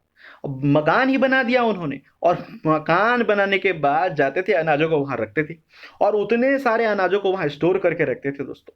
तो सोचिए उनकी जो क्रियाकलाप थी भाई, अभिन्न थी। वो काफी कमाल के लोग रहते थे वहां पे। और बड़े बड़े, उसी को कहा गया, एक हम क्या बनाएंगे, कई सारी कोठरियां बनाएंगे, और उस कोठरियों में जाकर के अनाजों को रखेंगे, इकट्ठा करेंगे दोस्तों। ओके। सो यहाँ पे देखिए दोस्तों, हम ये पॉइंट भी कवर कर चुके हैं। अब इसके बाद हम आते हैं पशुपालन में, यानी एनिमल हर्डिंग्स के ऊपर। तो यहाँ पे देखिए, उस जमाने में हमको कई सारे एनिमल देखने को मिलते हैं। जैसे यहाँ पे देखिए कुबड़ वाले बैल, यानी कि जिसको आप सांड कहते हो, फिर बैल, गाय, भैंस, भेड़, बकरी, सुअर, कुछ डॉग्स, कुछ कैट्स, कुछ डंकीज, और बाद में कुछ कैमल भी मिले। तो ये सभी जो जानवर थे, इनको वो लोग पाल के रखते थे दोस्तों। और कुछ जानवरों से वो मिल्क लेते थे, और मील का यूज़ करते थे अच्छे तरीके से, उनको इनका यूज़ भी आ गया था दोस्तों। ओके, साथ ही यहाँ पे देखिए एक क्वेश्चन है आप सभी के लिए कि सिद्ध कीजिए कि हड़प्पा अश्व केंद्रित नहीं थी। ओके, अब ये क्वेश्चन देखिए आपको मेंस के एग्जाम में ये आपको दिख सकता है कि जो हड़प्पा कल्चर थी वह अश्व केंद्रित नहीं थी, मतलब घोड़े का उतना ज्यादा उपयोग नहीं होता था। तो देखिए दोस्तों, ना ही हड़प्पा संस्कृति के प्रारंभ में, ना ही हड़प्पा संस्कृति के अंत में, जिसको आप प्रारब्ध कहते हो, घोड़े की हड्डी हमको नहीं देखने को मिली। ओके, मैं आपको फिर से बताना चाहूंगा, ना ही हड़प्पा संस्कृति के प्रारंभ में और ना ही हड़प्पा संस्कृति के प्रारब्ध में घोड़े की हड्डियां आपको देखने को नहीं मिली, और इसी वजह से उससे संबंधित कोई प्रमाण नहीं मिले। अतः हम बोल सकते हैं कि हड़प्पा अश्व केंद्रित थी। ओके, और गुजरात के हड़प्पा क्षेत्रों में चावल उगाई जाती थी दोस्तों, और वो लोग हाथियों को भी पाला करते थे। क्या उगाया जाता था? चावल। और वो लोग क्या पालते थे दोस्तों? हाथियों को पाला करते थे।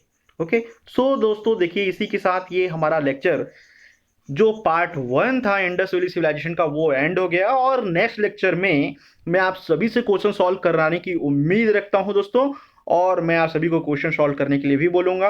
ओके, साथ ही साथ इस लेक्चर से रिलेटेड अगर आपको कोई भी डाउट होता है तो आप मुझे बिल्कुल बताइए दोस्तों हमारे टेलीग्राम ग्रुप में।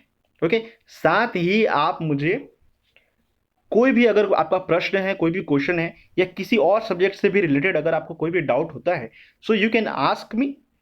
ओके, जब मैं उस मैसेज को मेरे को मिलेगा तब मैं आपको जरूर उसका रिस्पॉन्स करूंगा दोस्तों। साथ ही मैं मेंस के क्वेश्चन भी उसमें जल्दी ही अपलोड करूंगा, और मैं आप सभी से ये उम्मीद रखता हूं कि आप सभी उसका आंसर अटेम्प्ट करेंगे।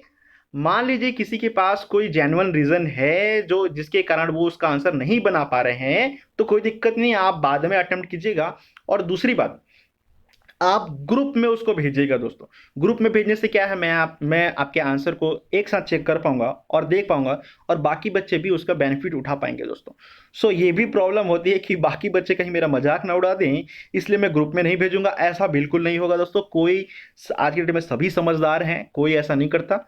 ओके, सबको पता है दोस्तों कि वो स्वयं कितने पानी में है, सो इसलिए वो किसी और पे टिप्पणी बिल्कुल नहीं करते। सो मैं आप सभी को बोलना चाहूंगा, आप हमारे टेलीग्राम ग्रुप में बिल्कुल आप ज्वाइन कीजिए अगर आप अभी तक ज्वाइन नहीं किए हैं तो, और अपने क्वेश्चन जरूर वहां ऐड कीजिए दोस्तों, तभी तो मैं आप सभी की मदद कर पाऊंगा।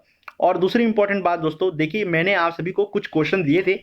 ओके, तो वो क्वेश्चन जो है आई थिंक आप में से कुछ लोगों ने मुझे भेजे थे पर्सनल पे। तो वो क्वेश्चन ये था दोस्तों, मैं थोड़ा चेक करता हूँ। वो क्वेश्चन था, क्या 2500 बीसी से पूर्व भी इंडस वैली सिविलाइजेशन था? यदि था तो हम 2500 बीसी से ही क्यों उसको निर्धारित करते हैं? यानी कि 2500 बीसी से क्या पहले भी इंडस वैली सिविलाइजेशन था? और अगर था तो क्या हम उसको 2500 से क्यों उसको निर्धारित करते हैं, क्यों मानते हैं कि वहीं से है वो? तो देखिए दोस्तों, अभी मैंने आपको इसके इवेंट नहीं बताया है, लेकिन मैं इसका आंसर जरूर बताऊंगा। एक्चुअली क्या होता है दोस्तों, आपके जितने भी ये कंपटीशन एग्जाम है, जैसे स्पेशली आपके यूपीएससी और स्टेट पीएससी के बारे में मैं बता रहा हूँ, जो आपका आंसर चेक करने वाला होता है, जो मेंस का आंसर राइटिंग होता है, उसको चाहिए होता है कि आप ऐसा आंसर दें जिससे नेगेटिविटी बिल्कुल ना झलके। ओके, और दोनों तरफ आप सामंजस्य बना के रख सकें। तो इस क्वेश्चन का आंसर देखिए आपको, आप कई सारे बच्चों ने अच्छा ट्राई किया दोस्तों, काफ़ी अप्रिसिएबल है वो, खुशी की बात है कि उन्होंने आंसर भेजा। तो इसका आंसर ये होगा दोस्तों, देखिए इंडस वैली सिविलाइजेशन, कई सारे इतिहासकार कई सारी भाषाएं बोलते हैं, कई सारी बातें बोलते हैं, आपको मैं रियल चीज़ बताऊंगा इसका। देखिए 7000 बीसी से इंडस वैली सिविलाइजेशन का प्रेजेंस माना जाता है, यानी 7000 ईसा पूर्व से इंडस वैली सिविलाइजेशन माना जाता है। लेकिन उसके बावजूद भी इतिहासकारों ने और पुरातत्ववेत्ताओं ने यह कहा कि हम इसको 2500 से ही मानेंगे। ओके, अब इसका कारण क्या है दोस्तों? इसका कारण यही है कि जब एविडेंसेस को चेक किया गया, यानी कि जितने भी आर्कियोलॉजिकल जो एविडेंसेस थे, मतलब कि पाषाण काल के जितने भी सबूत थे, उनको जब खोजा गया, उनके बारे में स्टडी किया गया, तो जितने भी लोग थे जो बरीड थे, जो जमीन में दफनाए गए थे, जब उनको बाहर निकाला गया तो उन्होंने देखा कि उनकी जो बोन्स थी, जैसे कि मैंने आपको बताया था बोन्स के बारे में। ओके, तो जो उनकी जो हड्डियां थी, वो हड्डियों की स्टडी की गई दोस्तों, जिसमें मैं आपको फिर से मैं बताऊंगा कि कार्बन 6 एक होता है, एक कार्बन 12 होता है, और कुछ कार्बन्स के और भी कई सारे सीरीज होती हैं। लेकिन देखिए दोस्तों, जो कार्बन 12 है वो लॉन्ग टाइम तक रह पाता है, जिसकी वजह से आपने, जो लोग साइंस से बिलोंग करते होंगे और जो 11th-12th में पढ़े होंगे, टाइम पीरियड उन्होंने पढ़ा होगा, तो उनको पता होगा इसके बारे में। ओके, तो फिर भी मैं आपको बताना चाहूंगा दोस्तों कि जो कार्बन 12 है वो लंबे समय तक बना रहता है, जिसकी उन्होंने गणना की होगी, और गणना करने के बाद उनको ये अनुमान लगा कि भाई हमको तो 2500 बीसी तक के ही एविडेंसेस मिल रहे हैं, सबूत मिल रहे हैं, तो इसलिए हम इसको 7000 बीसी से नहीं घोषित कर सकते, और इसीलिए इसको 2500 बीसी से ही माना जाता है दोस्तों। ओके, सो यही इस क्वेश्चन का आंसर है। अब देखिए दोस्तों, इसमें मैंने दोनों बातें कर दी। क्वेश्चन में ये बोला गया था कि क्या 2500 बीसी से पूर्व भी इंडस वैली सिविलाइजेशन था? बिल्कुल था, लेकिन उसको हम नहीं मान सकते। क्यों नहीं मान सकते, वो भी मैंने बता दिया दोस्तों। तो इसी तरीके का आपको आंसर देना है दोस्तों। आपको दोनों पक्षों को रख करके बात रखनी है, और आप कोशिश कीजिएगा आंसर राइटिंग में कि आप किसी भी प्रकार के नेगेटिव जैसी बातों को ना लिखें, क्योंकि अगर आप नेगेटिव जैसी बातों को लिखेंगे तो आंसर जो चेक करने वाले होते हैं वो आपका मार्क्स काट सकते हैं, और आपको हो सकता है कि उसमें 0 बटा सन्नाटा मिल जाए। तो इसलिए कोशिश कीजिएगा कि आप अच्छा आंसर लिखें। अभी तो शुरुआत है दोस्तों, धीरे धीरे आप लोगों में बिल्कुल ग्रोथ देखने को मिलेगा। So good luck to all of you, आप होंगे कामयाब। इसी के साथ हमारा ये लेक्चर हम समाप्त करते हैं। इसका नेक्स्ट पार्ट मैं जल्द ही अपलोड करूंगा दोस्तों, और आपको वो एक रेगुलर शेड्यूल पे आपको मिल जाएगा। Okay, so good luck you, thanks for watching once again.